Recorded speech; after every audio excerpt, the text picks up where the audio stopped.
নমস্কার, সিম্পল রেসিপিজে সবাই স্বাগত। আজ বানাবো পাকা আমের মালপোয়া। তো চলুন শুরু করি। পাকা আমের মালপোয়া বানানোর জন্য একটা মিক্সিং বোলে 1 কাপ ময়দা নিয়েছি, হাফ কাপ সুজি, 1 টিস্পুন গোটা মৌরি, 1 পিঞ্চ লবণ, 2 টেবিলস্পুন গুঁড়ো চিনি,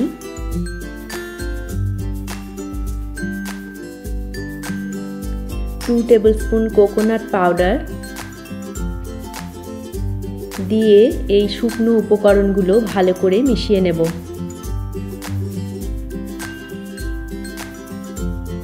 এক কাপ আমের পাল্প নিয়েছি, আমের পাল্পটাকে দিয়ে এই শুকনো উপকরণের সাথে ভালো করে মিশিয়ে নেব।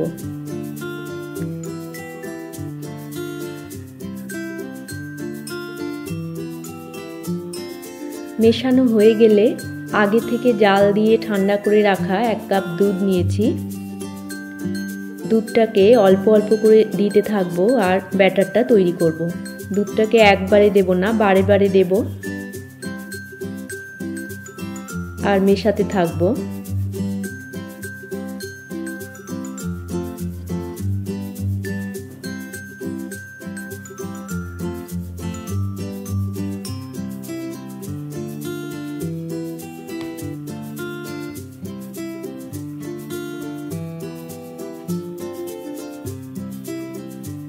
সম্পূর্ণ দুধটা আমি দিয়ে দিলাম, ভালো করে মিশিয়ে নিয়েছি।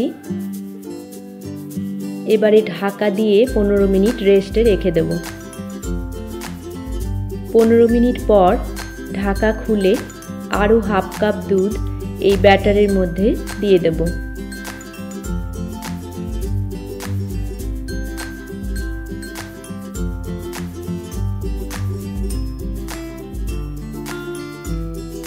খুব ভালো করে মিশিয়ে নেব যাতে কোনো লাম্প না থাকে। আমাদের মালপোয়ার ব্যাটার তৈরি হয়ে গেছে। এবারে শিরাটা তৈরি করে নেব। কড়াইতে 1 কাপ জল আর 1 কাপ চিনি দিয়ে দিলাম।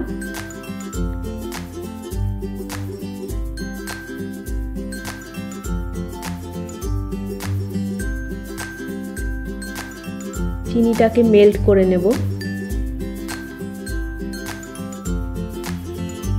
মিনিট 3-4 সময় ধরে এই শিরাটাকে ফুটিয়ে তৈরি করে নেব। কোনো 1 তার বা 2 তারের শিরা তৈরি করব না, চিনিটাকে মেল্ট করে নেব শুধু।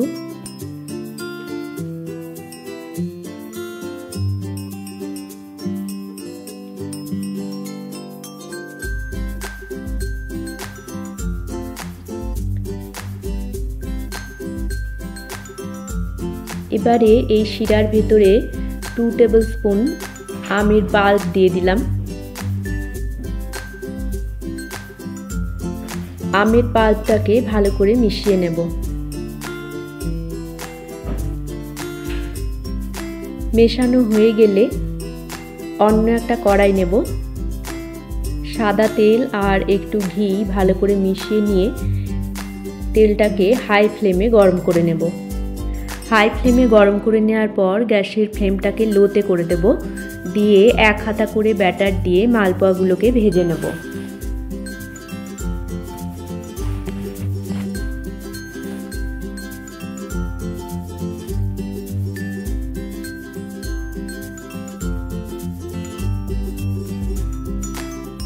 এক পিঠ ভাজা হয়ে গেলে উল্টে দিয়ে অপর পিঠ ভেজে নেব।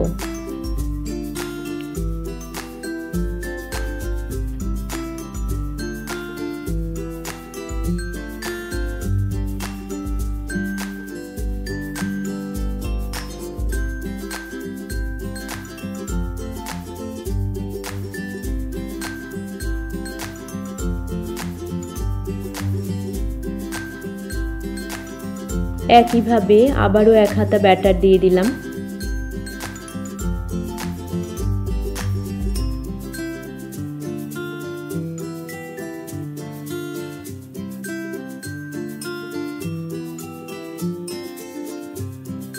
এক পিঠ ভাজা হলে উল্টে দেব।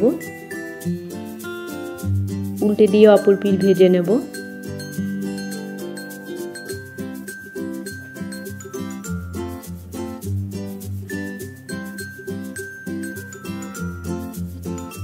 ভাজা হয়ে গেলে তুলে রাখবো।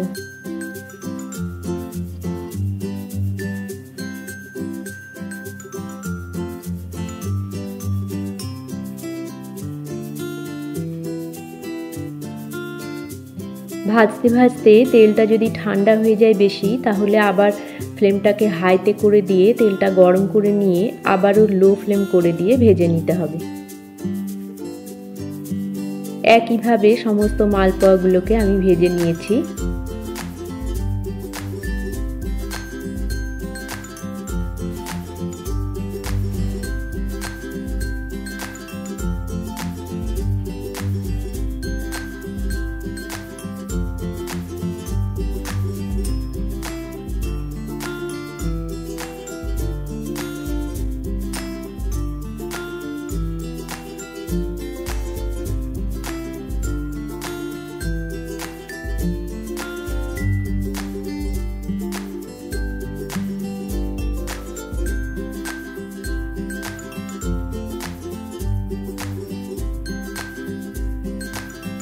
সমস্ত মালপোয়া ভেজে তুলে রাখলাম। এবারে যে চিনির শিরাটা তৈরি করে রেখেছিলাম সেই শিরার ভেতরে মালপোয়াগুলোকে দিয়ে দেবো এক এক করে।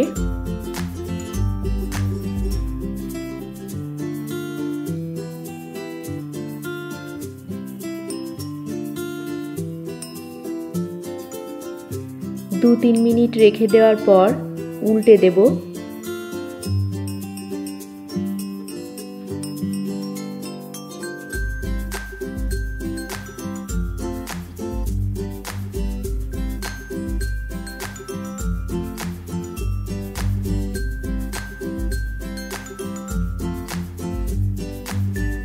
উল্টে দিয়ে আবারও 2-3 মিনিট রেখে দেব।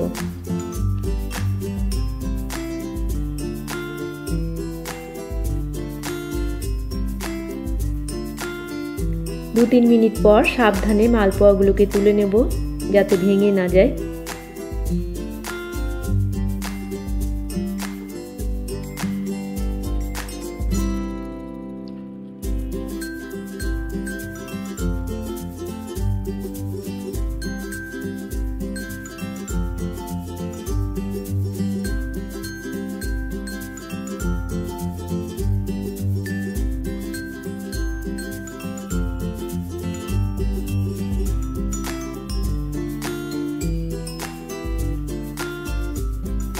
সমস্ত মালপোয়া তুলে নিয়ে সার্ভ করে দিলাম, ওপর থেকে কিছু পেস্তা বাদাম কুচি ছড়িয়ে দিয়ে।